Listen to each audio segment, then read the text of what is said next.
पद्मपुर 12 घंटिया बंद डाकरा देछि राजबोरासंबर कृषक संगठन।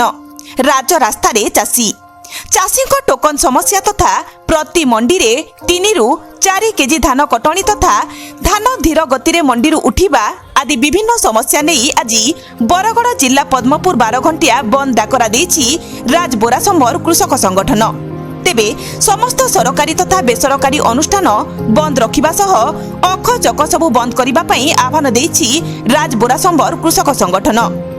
पद्मपुर मुख्य रास्ता अवरोध करी चलाचल बंद करिछि कृषक संगठन।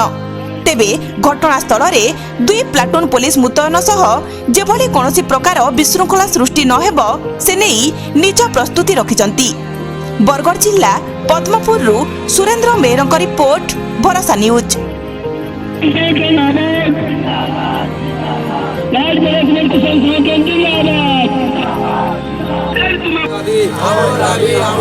काट छाट चली